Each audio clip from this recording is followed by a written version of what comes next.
Bienvenidos, estimados estudiantes. Hoy iniciamos la semana 7 y con esta un tema que es la política europea del siglo XVI. Situación significativa. Como sabemos, hoy en día vivimos un momento de pandemia a nivel mundial y ha traído esta situación como resultado una serie de factores negativos, como por ejemplo la pérdida de población, las pérdidas humanas. Ha traído como consecuencia una crisis económica, desempleo, etc. Así como ahora, antiguamente, a inicios de la Edad Moderna, y es mucho más antes, a fines de la Edad Media, se presentaron también una serie de situaciones como ya en la clase anterior hemos visualizado, ¿no? Efectos climáticos, pobreza, enfermedades, etcétera. Entonces, ¿de qué manera en esa época, tras una serie de crisis como hoy día lo estamos viviendo, ¿no? Pandemias, enfermedades, cambios climáticos, pobreza, etcétera? ¿Cómo es que los gobiernos de esa época, los reyes de esa época, tomaron decisiones para salir adelante? Y también es como hablar de hoy en día, ¿no? De qué manera, por ejemplo, los diferentes gobiernos, en este caso el gobierno peruano, por ejemplo, qué medidas tiene que tomar para poder reconstruir, para poder volver, ¿no? A construirnos económicamente, socialmente, en una nueva convivencia. Entonces, el propósito sería analizar diferentes fuentes históricas sobre el sistema político de Europa del siglo XVI con la finalidad de conocer y comprender las políticas empleadas para su desarrollo. A mediados del siglo XV, es decir, a partir de 1450, Europa experimenta una estabilidad política, económica y social. En lo político, ustedes saben que en la Edad Media generalmente los nobles habían logrado tener hegemonía, eran los nobles los que tenían más poder que el rey simplemente era una presencia. Pero a partir de 1450, del siglo XV para adelante y mucho más en el siglo XVI y en el siglo XVII se fortalecerá mucho más la presencia del rey, ¿no? Será algo importante. En lo político, entonces, la unidad política se basaba en la figura, en la presencia del rey o de los reyes, ¿no? En este caso, por ejemplo, tenemos España con los reyes de Castilla. El rey será importante. En lo económico, anteriormente vimos que había un cambio climático, con eso trajo, por ejemplo, la falta de producción de trigo, y a eso también se sumó lo que era pues la pandemia de la peste negra. Una vez terminado todo este proceso catastrófico, ¿no? A partir de 1450 va a haber una resurrección del campo, ¿no? De la agricultura. Entonces va a haber mayor aumento de la producción agrícola. Los artesanos, ¿no? van a poder desarrollar más su manufactura, y también va a haber un desarrollo comercial por el océano Atlántico y el mar Mediterráneo.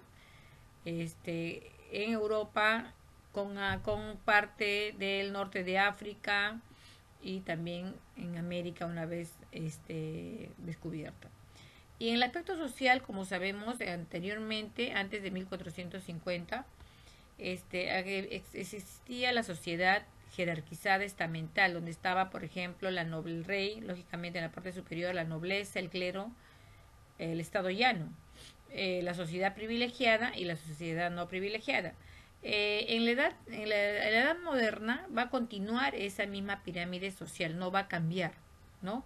Pero va a haber una situación importante, que la burguesía va a ser ahora la que va a tener cierta importancia dentro del tercer estado, dentro de la sociedad no privilegiada, pero los burgueses, por lo que eran comerciantes, van a apoyar al rey, ¿no? Económicamente, para diferentes tipos de empresas, las cuales van a dar fortalecimiento al rey y también importancia a la burguesía.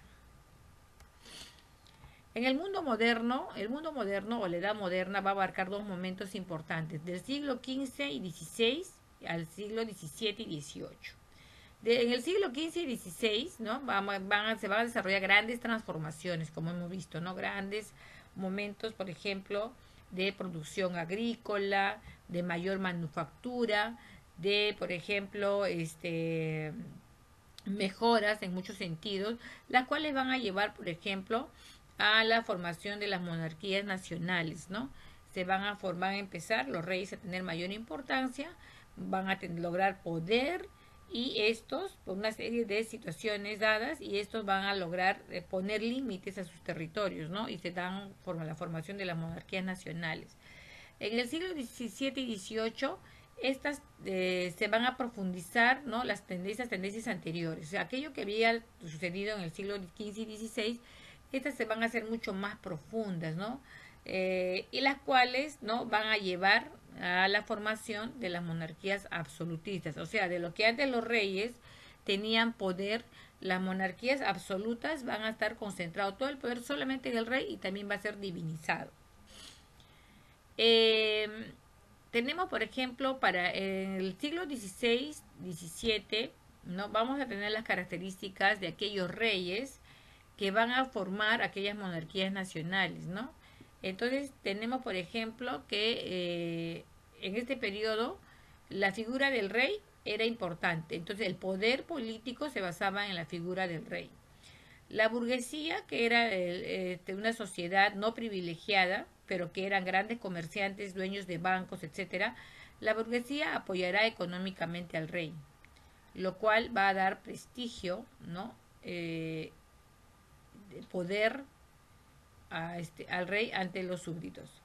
Se estableció la burocracia y el ejército para hacer cumplir las órdenes. El papel de la burocracia o aquellas personas que trabajan para el rey, ¿no? Y el ejército harán cumplir todas aquellas órdenes que el rey promulgaba, ¿no? Hasta los confines de su reino. Y finalmente tenemos que en este periodo del siglo XVI y XVII, especialmente en el siglo XVI, destacaron Francia, Inglaterra, España y Rusia. Tenemos aquí el mapa de Europa del siglo XVI. Tenemos el Reino de Castilla, el Reino de Francia, el Reino de Inglaterra, el Imperio Germano, principalmente, ¿no? Tenemos entonces la nueva configuración, ¿no? En la Edad Moderna de estos reinos.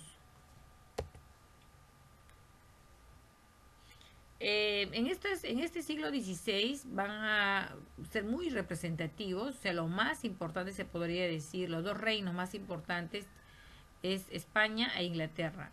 España se logró unificar porque antes España, de ser una monarquía, ¿no? Eran pequeños reinos, ¿no? Pero se van a lograr unificar mediante el matrimonio de la reina Isabel de Castilla y Fernando de Aragón. En esa unidad, en el año de 1469, con esta unión matrimonial, es que ya estos dos reinos van a formar lo que es España. El descubrimiento de América aseguró una sólida economía debido al acceso de enormes riquezas. La extensión territorial de España logró gran amplitud con sus dominios en América. En este periodo vamos a tener a dos reyes importantes, a Carlos I y Felipe II. Inglaterra fue de repente la nación más importante o el reino, la monarquía más poderosa del siglo XVI.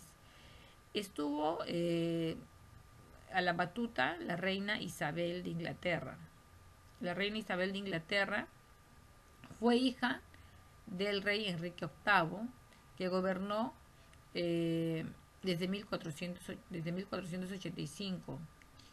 Y él fue quien puso las bases, ¿no? Estableció las bases para la Inglaterra que ella recibiría Isabel y que ella va a hacer que este imperio, esta monarquía, mejor dicho, no logre más adelante pues llegar a ser un gran imperio. En su periodo, por ejemplo, se va a lograr explorar América del Norte, África, ¿no? Y que luego algunos pobladores ingleses irán pues a Norteamérica como colonos, ¿no? Lo que ahora es Estados Unidos, por ejemplo. Un acto importante también fue, por ejemplo, para su poder, eh, un- empoderar a las noblezas, a las noblezas más pequeñas, más debilitadas, ¿no? Empoderó a aquellas noblezas bajas, ¿no? Para poder hacer frente a la nobleza tradicional y debilitarlos de esa manera. Entonces, y poder ella gobernar, ¿no? También venció la Armada Invencible o la Armada Española de Felipe II y con eso ella logró pues la hegemonía. ¿Qué hemos aprendido el día de hoy? ¿En qué basan las decisiones de los reyes del siglo XVI? ¿Cómo logró Inglaterra convertirse en una gran nación?